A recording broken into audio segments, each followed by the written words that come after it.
할렐루야. 네, 우리 3주 만에 이렇게 또 함께 모여서 기도할 수 있어서 얼마나 감사한지 모르겠습니다.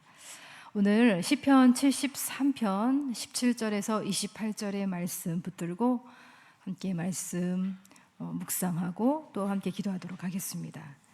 73편 17절에서 28절까지의 말씀입니다.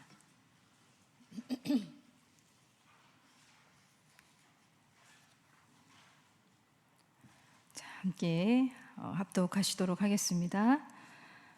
하나님의 성소에 들어갈 때에야 그들의 종말을 내가 깨달았나이다. 주께서 참으로 그들을 미끄러운 곳에 두시며 파멸에 던지시니 그들이 어찌하여 그리 갑자기 황폐되었는가. 놀랄 정도로 그들은 전멸하였나이다. 주여, 사람이 깬 후에는 꿈을 무시함같이 주께서 깨신 후에는 그들의 형상을 멸시하시리이다. 내 마음이 산란하며 내 양심이 찔렀나이다.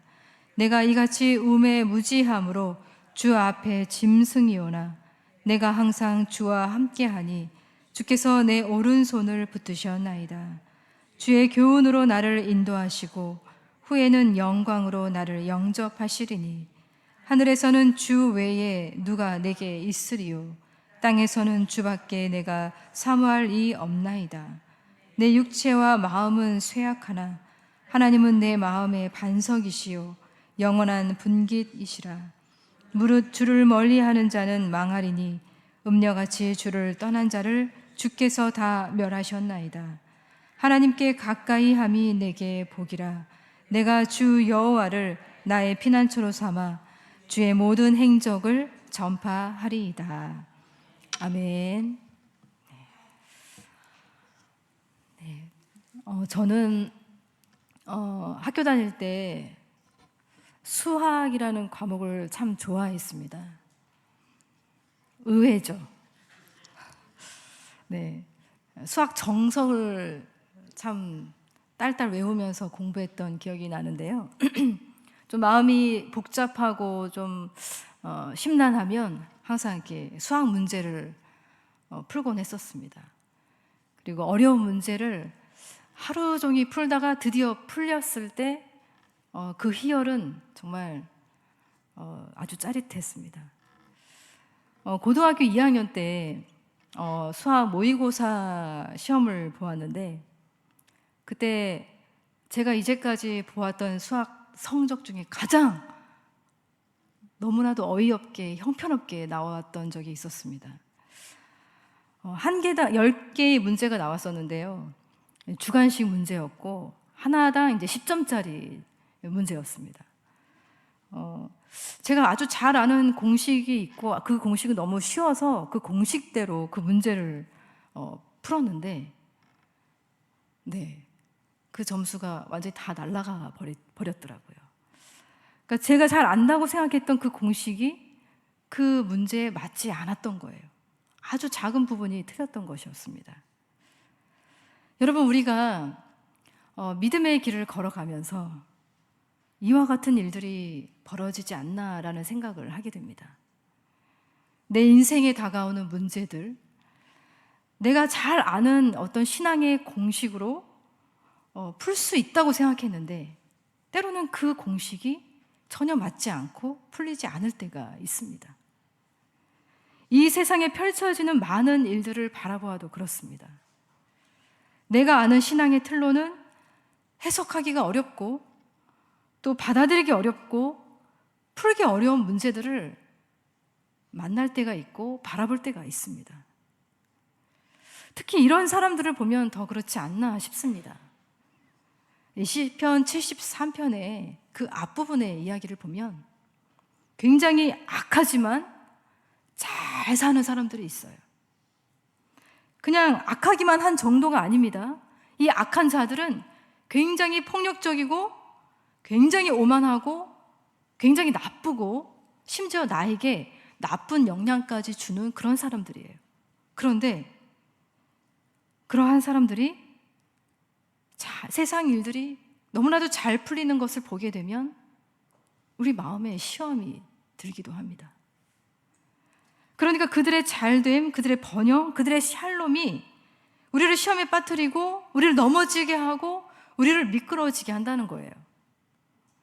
심지어 그들이 죽을 때조차도 평안한 걸 보게 되면 정말 이런 생각이 들기도 합니다. 도대체 하나님, 우리 하나님, 우리가 믿고 우리가 사랑하는 그 하나님, 심판의 하나님은 어디 계시는 걸까? 왜 하나님은 일하시지 않으시는 걸까? 그런 생각이 들고 하나님에 대한 서운한 마음도 들기까지 합니다. 특히 이러한 고민은 하나님을 정말 경외하고 하나님을 사랑하는 사람들, 정직하게 살려고 하는 사람들에게 크게 다가옵니다. 여기 시편 73편의 시인도 그랬는데요. 1절과 2절의 말씀에 이렇게 되어 있습니다. 우리 한번 1절과 2절을 같이 읽어보도록 하겠습니다. 시작. 하나님이 참으로 이스라엘 중 마음이 정결한 자에게 선을 행하시나 나는 거의 넘어질 뻔하였고 나의 걸음이 미끄러질 뻔하였으니. 네. 넘어질 뻔했고 미끄러질 뻔했다고 합니다. 여러분, 믿음 생활하다가 이렇게 넘어질 뻔하고 미끄러질 뻔한 적이 얼마나 많았습니까? 지난 주일 말씀처럼 우리의 마음에 시온의 대로가 쫙 깔려져 있어서 우리 주님이 거니시는 그 산책로가 우리 마음에 펼쳐져 있었으면 좋겠는데, 너무나도 많은 순간 우리의 마음에 절망이 산책하고 낙심이 거닐고 있을 때가 얼마나 많이 찾아오는지요. 여기 시인의 마음 욕조에도 의심과 분노, 이 억울함과 이 서운함에 그 본물이 쏟아지고 있는 거예요. 그리고 그의 마음은 16절에 보시면 심한 통증까지 느끼고 있다고 말하고 있어요. 21절에 보시면 그의 가슴이 쓰리고 심장이 찔린 듯이 아플 정도라고 호소하고 있습니다. 그의 마음이 왜 이렇게 엉망이 되었을까요? 그가 보지 말아야 될 것을 보았기 때문이에요. 우리 3절의 말씀을 함께 읽어보겠습니다. 시작. 이는 내가 악인의 형통함을 보고 오만한 자를 질투하였음이로다. 네. 그가 주목하지 말아야 할 것을 주목하고 있습니다. 악인의 형통함을 주목하여 보고 라고 되어 있어요. 부러워하지 말아야 할 대상을 부러워하고 있는 겁니다. 그의 마음 욕조에 악한 자들을 향한 이 질투심, 그 부러움의 이 수도꼭지가 틀어지고 있는 거예요. 그러한 마음이 우리에게도 있지 않은지, 그래서 힘든 건 아닌지, 나에게 하나님이 주신 것에 주목하기보다 다른 사람이 가지고 있는 것, 다른 사람이 누리고 있는 것에 주목하여서 비교의식에 빠지면서 혹시 마음의 평안과 이 자족함을 잃어버리고 있는 그런 모습이 있는 건 아닌지 돌아보길 바랍니다. 그러한 마음이 찾아오면 우리의 믿음조차도 사실 주저앉게 되어 있습니다. 그래서 여기 이 시편 73편 10절에 보시면 이런 말씀이 있어요. 그러므로 그의 백성이 이리로 돌아와서 잔에 가득한 물을 다 마시며, 11절에 보시면 이렇게 되어 있습니다. 말하기를 하나님이 어찌알랴 지존자에게 지식이 있으랴 하는도다.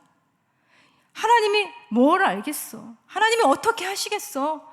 하나님 아무 일도 안 하셔? 이런 말을 그의 백성이 하고 있다는 거예요. 하나님의 백성이 이런 원망을 하고 있는 것입니다. 이 73편 기도자도 마찬가지였어요. 16절의 말씀에 보시면 내가 어쩌면 이를 알까 하여 생각한즉 그것이 내게 심한 고통이 되었노니. 내가 애써 생각하는 힘으로는 안 되는 거예요. 그 생각하는 힘, 그 힘으로는 너무 부족한 거예요. 답이 안 나오는 겁니다. 인생의 문제들을 우리가 풀 수가 없어요. 답을 찾을 수가 없습니다. 그러나 여러분, 여기 기도자의 마음에 놀라운 변화가 일어납니다. 바로 17절의 말씀이에요. 우리 함께 읽어보겠습니다. 시작. 하나님의 성소에 들어갈 때에야 그들의 종말을 내가 깨달았나이다. 아멘. 여러분, 기도자가 갑자기 바뀝니다. 다른 기도자가 나타난 것처럼 보입니다. 여러분, 기도자가 갑자기 깨달았다고 말하고 있어요. 여러분, 하나님의 성소에 들어갔다는 것은 도대체 어떤 의미일까요? 그건 주님의 충만한 임재 속으로 들어가는 것을 의미합니다. 그건 마치 주님의 임재 속에서 자신의 모든 시야를 덮었던 모든 껍질이, 인생을 바라보는 모든 그 시야의 껍질들이 다 벗겨져서 진짜 보아야 할 것들을 환하게 보게 되었다, 그런 의미예요. 마치 다메섹 도상에서 부활하신 예수님을 만난 이 사도 바울이 시력을 잃었다가 다시 얻은 것처럼 모든 것이 예수 안에서 새롭게 보여지는 것을 의미합니다. 여러분, 하나님의 성소, 주님의 그 충만한 임재 안으로 들어간다는 것은 진짜 보아야 할 것을 보고 우리의 영안이 열리게 된다는 것을 의미합니다. 그들의 종말을 내가 깨달았나이다, 이 말이 결국 악한 자들은 그 마지막이 끝장날 거래, 이런 단순한 깨달음으로 깨달았다는 그런 의미가 아니에요. 자신의 생각대로 하나님의 심판이 그들에게 혹독하게 이루어지는 것을 보았기 때문에 그래서 깨달았다고 말하는 것이 아닙니다. 여러분, 하나님의 성소에 들어갔다는 것은 우리의 마음의 욕조를 아예 통째로 갈아엎는 것을 의미합니다. 그냥 우리 마음의 욕조에 담은 물을 빼내는 정도가 아니에요. 우리를 아예 그냥 새로운 욕조로 갈아엎는 것입니다.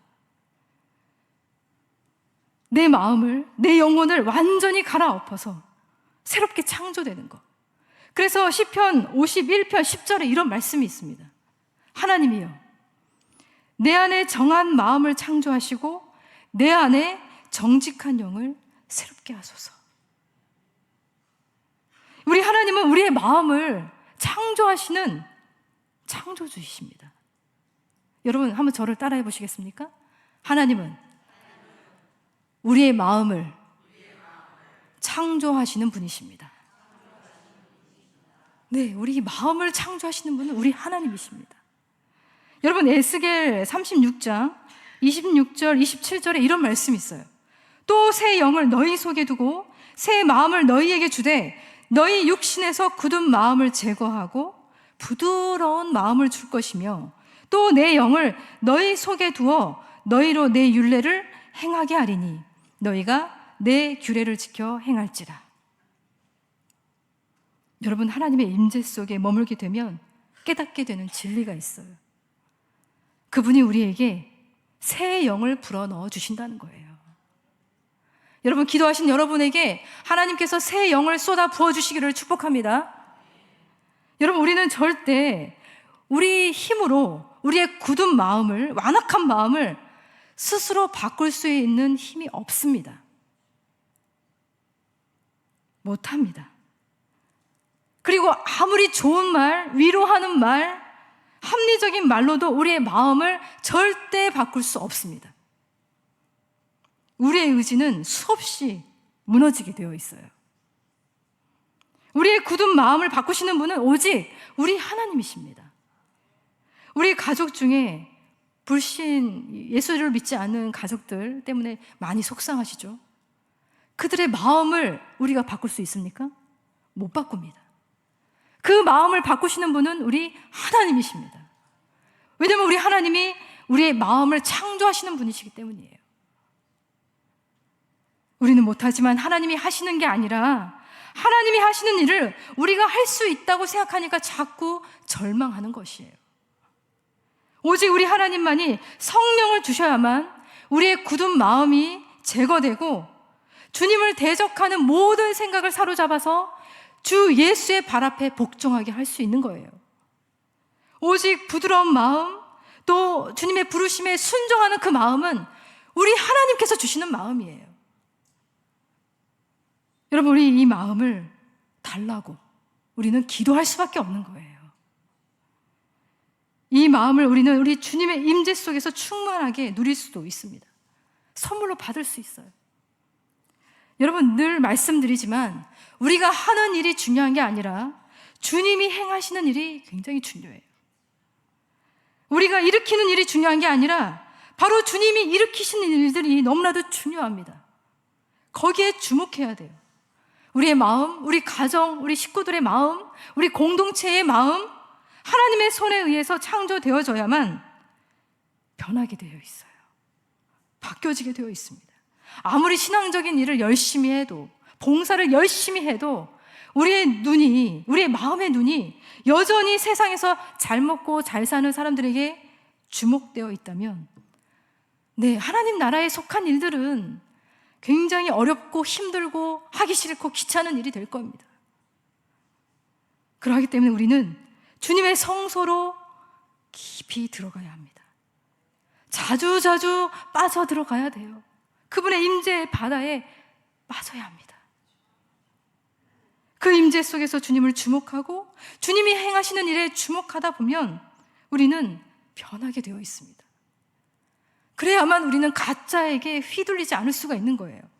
진짜가 아닌 것에 매달려 집착하고 시험 들고 절망하는 그러한 삶의 패턴으로부터 벗어나서 새로운 삶으로 나아갈 수 있게 되는 겁니다. 여러분, 사실 이 73편의 시인은 처음부터 주님의 성소 안에 머물러 있었습니다. 그의 기도는 사실 하나님의 성소에서부터 시작되었어요. 그러나 절망으로부터 시작했습니다. 악한 자들의 이 잘됨을 시샘하고 하나님의 역사를 의심하면서 그의 영혼은 계속 아래로 침참하고 있었습니다. 그러나 주님의 성소에 여전히 계속 머물면서 그분의 임재 속에서 그는 알게 되었어요. 자신의 그 감정이, 그 판단이, 그 생각이 얼마나 짐승처럼 무지몽매한 것이었는지를 알게 되었습니다. 그래서 그는 이렇게 고백해요. 우리 22절의 말씀을 함께 읽어보겠습니다. 시작. 내가 이같이 우매무지함으로 주 앞에 짐승이오라. 여러분, 기도하시다가 나 자신의 모습을 하나님 앞에 짐승이라고 표현하신 적 있으십니까? 없죠. 그런데 여기 시인은 자신이 하나님 앞에 짐승이라고 표현하고 있어요. 우매무지한 짐승이라고 말합니다. 그러나 주님 앞에 짐승이라고 말하고 있어요. 주님 앞에 나는 여전히 짐승 같지만 주님 앞에 있습니다. 이런 짐승과도 같은 자신의 상태를 그 깊은 절망의 기도 속에서 꺼내주신 분은 우리 주님이십니다. 23절의 말씀을 함께 읽어보겠습니다. 시작. 내가 항상 주와 함께하니 주께서 내 오른손을 붙드셨나이다. 아멘.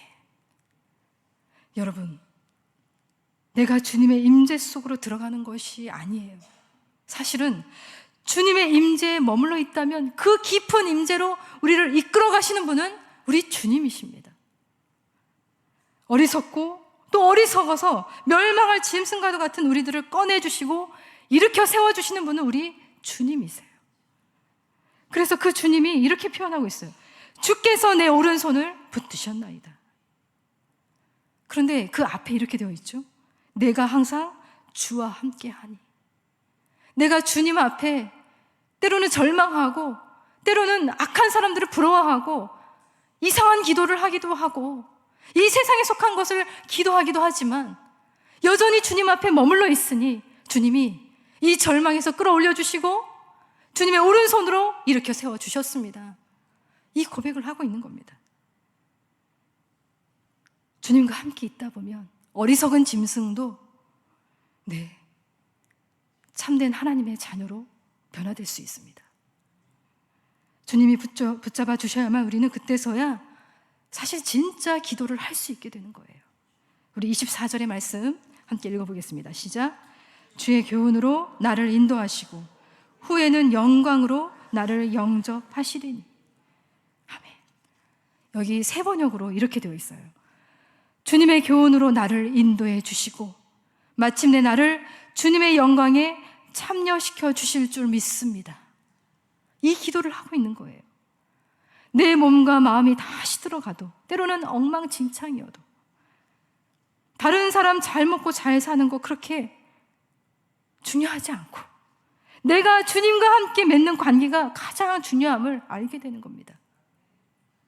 그러니 26절에 하나님을 내 마음의 반석이라고, 내 영원한 분깃이라고 그는 고백하고 있어요. 그는 그 전에 물론 나도 저 사람 정도의 어떤 번영, 저 사람 정도의 어떤 잘됨이 있었으면 좋겠다, 그렇게 나에게 은혜를 주십시오라고 하나님 앞에 기도했는지도 모르겠습니다. 그러나 이제는 하나님 말고는 더 이상 필요한 게 없다고 고백하고 있어요. 하나님이 나의 영원한 분깃이다, 그렇게 고백합니다. 여러분, 주님의 임재 속에서 그가 진짜 현실을 보았기 때문에 이렇게 고백을 하고 있는 겁니다. 그는 돈이 많은 사람, 없는 사람, 건강한 사람, 건강하지 못한 사람, 악한 사람, 이 선한 사람의 종말이 아니라 결국에는 주님을 멀리하는 사람, 그리고 주님을 가까이 하는 삶의 종말을 진짜 보게 된 거예요.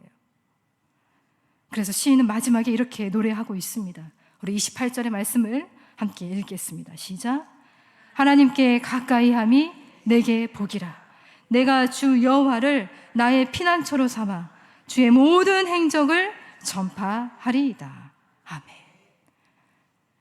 처음엔 주님을 이해할 수 없었고, 자신의 인생과 이 세상에 벌어지는 그 일들이 납득하기 어려워서 넘어질 뻔했고 미끄러질 뻔했지만, 하나님의 성소에서 그분의 임재 속에서 죽음이 끝이 아니라 진짜 종말은 하나님과의 관계 속에서 이루어지는 것을 보게 된 이후에야 기도자는 하나님과의 관계가 너무 중요하다는 것을 알고 이렇게 고백하는 거예요.